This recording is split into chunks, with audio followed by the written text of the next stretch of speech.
Oke, Bismillahirrahmanirrahim. Assalamualaikum warahmatullahi wabarakatuh. Waalaikumsalam warahmatullahi wabarakatuh. Selamat datang di Albago Podcast. Nah, hari ini kita akan ngobrol seru dengan narasumber dari kantor pos ya di Sukabumi dengan Ibu Popi. Ya, makin kita bakalan bincang-bincang banyak nih ngomongin tentang apa sih ya kaitannya kantor pos dengan sekolah gitu. Lalu apa sih sebenarnya misi dari kantor pos sendiri gitu ya, sampai masuk ke sekolah-sekolah gitu ya. Oke, ya bagaimana Ibu?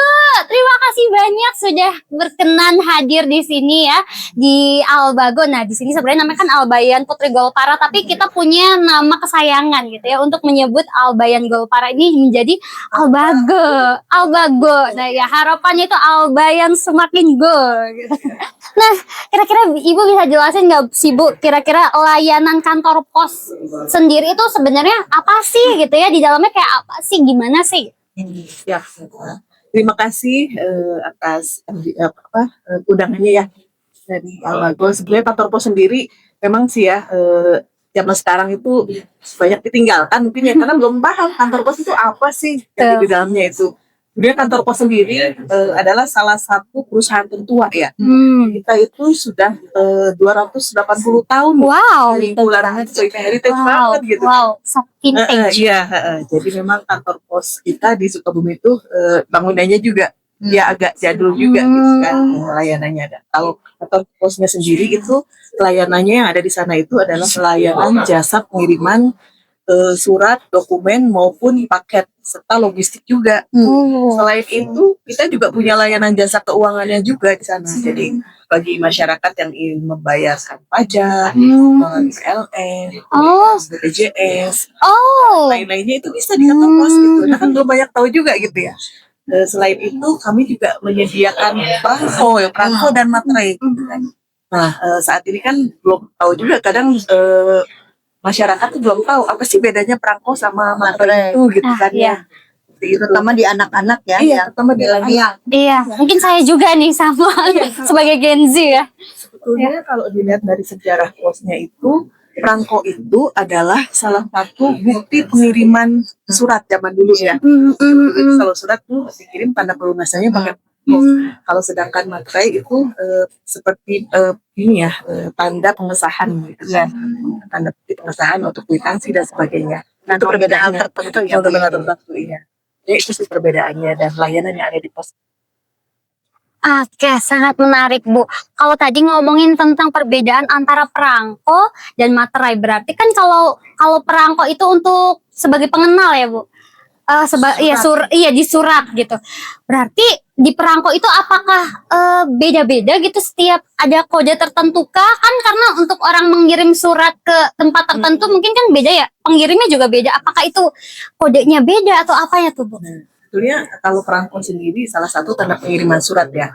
Selain sekarang kan sudah ada yang pakai resi gitu ya. Tapi perangko masih ada jadi tanda pengiriman surat. Apa? Jadi gambarannya kalau perangko itu ada dua. Perangko yang definitif dan non definitif. Kalau definitif itu biasanya gambarnya seperti pelita dan sebagainya. Nah, sekarang itu ada yang non definitif. Contohnya perangko peringatan, misalnya perangko geopark Ciletu. Kemudian ada juga yang sekarang itu kan perangko prisma namanya. Yang kayak hari ini ya. Iya, hari ini kami sampaikan tadi ya di acara tadi. Itu salah satu perangko prisma adalah identitas pribadi. Jadi yang mau membuat perangko pengiriman special edition. Kalau ulang tahun ibu bisa. Anniversary. Oh bisa, berarti bisa custom gitu. Bisa. Oh, berarti untuk saya juga bisa. Harga yang terjangkau loh. Oh, Sekitar 35.000 perangko. sangat menarik ya. Nah, itu untuk Albagonian barangkali ulang tahun pengen muka sendiri bisa. Oh, ada juga. Yang di sana coba bisa dilihatkan. Ini salah satu yang dibuat perangko prisma. Saya sebagai Sandi Golpara kemarin ngobrol dengan pihak pos dan membuat ini apa namanya? Membuat contohnya seperti ini. Tadi yang berarti bisa pakai foto sendiri gitu ya. Iya. Mungkin bisa dikasih lihat di kamera. Wah, sangat menarik ya. Ini diberikan dari kantor pos untuk Yayasan Para ya. Terima kasih Ibu. Jujur sih saya sebagai Genzi ya Bu, itu karena sekarang tuh serba mudah, maksudnya serba apa ya, mau ngirim apa lewat chat biasanya sekarang. Iya, bahkan sekarang tuh kayak kurang kenal gitu dengan kantor pos itu sebenarnya apa sih. Bahkan saya baru tahu Bu kalau misalnya ternyata kantor pos itu bisa untuk pembayaran juga ya ternyata. Ternyata bisa buat pembayaran, jadi kita nggak usah jauh-jauh gitu ya kalau mau bayar sesuatu ke kantor pos aja. Oke nih Bu, kita lanjutkan mungkin ya kalau misalnya kita ngomongin tentang kantor pos ya. Nah kira-kira sebenarnya kantor pos itu punya masih gitu ya, sampai datang ke sekolah-sekolah, jadi sebenarnya pengen menyampaikan sih. Sebetulnya sekarang itu kan masa-masa sekarang itu kan karena banyak gadget dan sebagainya, jadi minim literasi ya. Kita tuh jadi kadang meninggalkan budaya baca gitu kan, yang biasa baca menulis kita kurang gitu kan. Jadi saya sih ingin di Sukabumi ini teman-teman siswa dan sebagainya itu mengenal kembali bagaimana cara menulis, membaca dan sebagainya itu dalam satu gerakan gemar berkirim surat gitu kan. Jadi saya ingin membangkitkan minat para siswa untuk gemar berkirim surat. Jadi ada hubungannya dengan program literasi sekolah ya. Ini menarik sekali Bu, kebetulan kami juga berkaitan dengan Dinas Pendidikan ya Provinsi Jawa Barat yang ada di KCD 5. Ingin sekali bahwa salah satu dari komponen rapor pendidikan yang sekarang ada itu salah satu itu adalah komponen literasi. Jadi kalau misalnya berkaitan dengan literasi, pasti di situ ada budaya yang berkaitan dengan membaca, menulis ya. Kemudian juga literasi yang lainnya ya Bu ya, karena literasi itu kan umum ya, ada literasi budaya, ada literasi sains, ada literasi sosial dan sebagainya. Mungkin itu ya Bu ya. Bisa sinkron ya dengan program. Oke nih Bu, menarik ya tadi ngomongin tentang literasi. Nah kira-kira kalau sekarang nih kondisi literasi di Indonesia sendiri atau mungkin di Sukabumi deh mudahnya itu seperti apa sih Bu, sampai akhirnya Pos Indonesia juga ingin juga gitu kan melakukan satu kegiatan untuk meningkatkan literasi di mungkin di Indonesia gitu ya, khususnya di Sukabumi. Nah itu seperti apa sih? Kalau saya berkaca dari program yang pernah dilakukan di kantor pos Garut ya, waktu itu saya adakan lomba mengirim surat untuk Pak Bupati ya. Jadi bagaimana gagasan serta harapan untuk membangun Garut lebih hebat gitu kan. Jadi saya ingin di Sukabumi juga kedepannya akan mengadakan lomba seperti ini. Tapi yang pertama kami lakukan adalah yaitu tadi mengenalkan dulu cara membaca dan sebagainya, termasuk cara pengiriman suratnya ya. Nah untuk yang sedang berjalan saat ini kami merangkum ini ya petualang cilik. Jadi nanti ada sekelompok anak-anak yang ingin belajar untuk mengirimkan surat.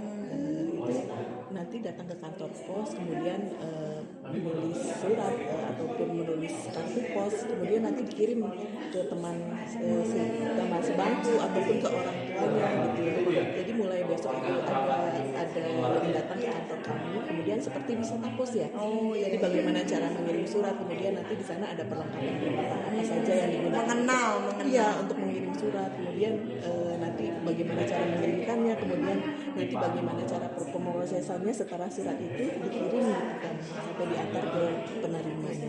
Berarti untuk di sekolah kami juga bisa ya, dari tingkat SMA kalau ingin tahu lebih dalam bisa kita berkunjung ke sana, kemudian bisa praktek magang juga ya Bu ya. Betul. Apalagi kondisi di sini kan ini kan sekolah boarding ya, jauh sama orang tuanya gitu. Bisa jadi mereka menulis surat gitu ya untuk orang tuanya gitu ya, nanti lewat kantor pos gitu ya. Wah, menarik banget nih, menarik banget. Nah, kira-kira nih Bu, kalau misalnya kalau saya perhatikan gitu ya, sebenarnya kegiatan mengirim surat ke kantor pos itu bukan cuman pengetahuan yang didapat, tapi pengalaman berharga juga ya gitu.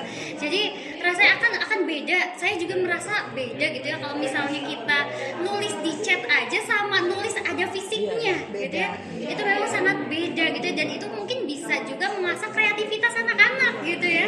Ya makanya ini sangat sangat relevan gitu ya. Makanya kenapa mungkin kantor pos juga merealisasikan berbagai programnya di sekolah gitu ya Bu ya. Sebenarnya ketika kita belajar menulis, sebenarnya itu yang paling berat itu memulai. Jadi menulis surat itu kan menuangkan ide, menuangkan gagasan. Kemudian di situ ada kreativitas yang mengkoneksikan antara pikiran ya sebagai brainsnya di sini ada pemikiran, ada ide, gagasan, berpikir kritis.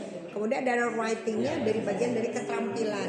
Nah, kemudian kan biasanya setelah menuangkan tulisan gagasan dalam sebuah tulisan itu biasanya dibaca berulang-ulang ya Bu ya. Ini enak gak sih bacaannya gitu. Terus kalimat-kalimatnya enak gak untuk dibaca, disampaikan, bahkan mungkin ketika hati kita berbicara untuk terus menerus menggali potensi dari tulisan itu biasanya heartnya tuh dapat ada rasa. Ibu saya nulis surat yang sedih pasti nangis kan. Nah, itu keunikan dari menulis, betul tidak ya? Betul ya. Oke, terima kasih Bu. Masih pengen ngobrol sebenarnya. Oke, mungkin satu lagi nih, satu pesan mungkin ya, atau satu kata untuk Albago gitu ya, literasi Albago. Mungkin dari Bu Popi dulu deh. Literasi Albagor ya. Kalau saya lihat dari kaca saya pertama kali ya datang ke sini, pondok pesantrennya bagus, keren, modern, dan nyaman di sini tuh. Itulah. Makanya Ibu nggak mau pulang-pulang. Mungkin seperti itu ya. Oke, wah ini berarti Albago tuh memang bisa memberikan kenyamanan. Oke, sekarang dari Bu Dike. Satu kata aja. Satu kata. Excellent. Excellent. Kalau bahasa Inggris tuh bisa lah untuk Albago tuh beyond. Mantap sekali. Ya. Terima Oke, kasih Bu. Oke, terima kasih banyak Bu Popi dan Bu Dike ya sudah berkenan. Oke, sekian dari podcast Albago. Ya nanti kita berjumpa di episode selanjutnya. Terima kasih. Wassalamualaikum warahmatullahi wabarakatuh. Waalaikumsalam warahmatullahi wabarakatuh.